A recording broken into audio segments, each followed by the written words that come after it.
Telugu Desam party వారికి మొదటి నుంచి జగన్మోహన్ రెడ్డితో ఉన్న ఒకే ఒక్క ప్రాబ్లం ఏంటంటే ఎన్ని ఇబ్బందులు పెట్టినా తమకు లొంగిపోడే అని, కనీసం తన మొహంలో కూడా భయపడినట్టు కనిపించదే అని.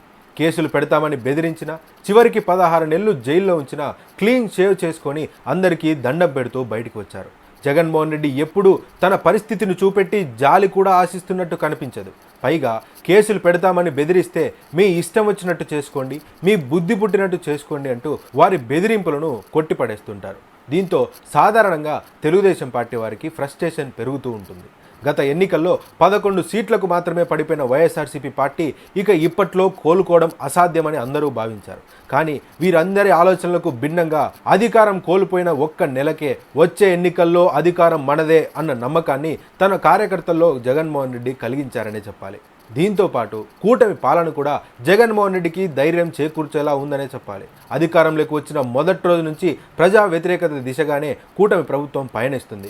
వైఎస్ఆర్సీపీ నేతలపై కేసులు పెట్టడం, అరెస్టుల పేర్లతో వేధించడం, ఇచ్చిన హామీలలో కనీసమైనా నెరవేర్చకపోవడం, అధికారంలోకి వచ్చింది కేవలం జగన్మోహన్ రెడ్డిని ఇబ్బంది పెట్టడానికే అన్నట్టుగా వ్యవహరించడంతో 2029లో అధికారం వైఎస్ఆర్సీపీదే అన్న నమ్మకాన్ని జగన్తో పాటు వైఎస్ఆర్సీపీ శ్రేణులకు కూడా కలిగించారని చెప్పాలి. దీంతో ఇంకా కేసులు కూడా భయపడే పరిస్థితి లేకుండా పోయింది. తాజాగా లిక్కర్ కేసులో జగన్మోహన్ రెడ్డి అరెస్ట్ దాదాపు ఖాయమనే అందరూ భావించారు. వైఎస్ఆర్సీపీ శ్రేణులు కూడా జగన్మోహన్ రెడ్డి అరెస్టుకు సిద్ధమయ్యారు. కూటమి పార్టీలకు అనుకూలమైన పేరున్న మీడియాలైతే పుంఖాలుగా కథనాలు రాసుకొచ్చాయి. ఇక జగన్మోహన్ రెడ్డి అరెస్టుతో వైఎస్ఆర్సీపీ మోరల్గా దెబ్బతింటుందని కూటమి వర్గాలు భావించారు. అయితే ఆ మాత్రం ఆనందాన్ని కూడా వారికి జగన్మోహన్ రెడ్డి మిగల్చలేదనే చెప్పాలి.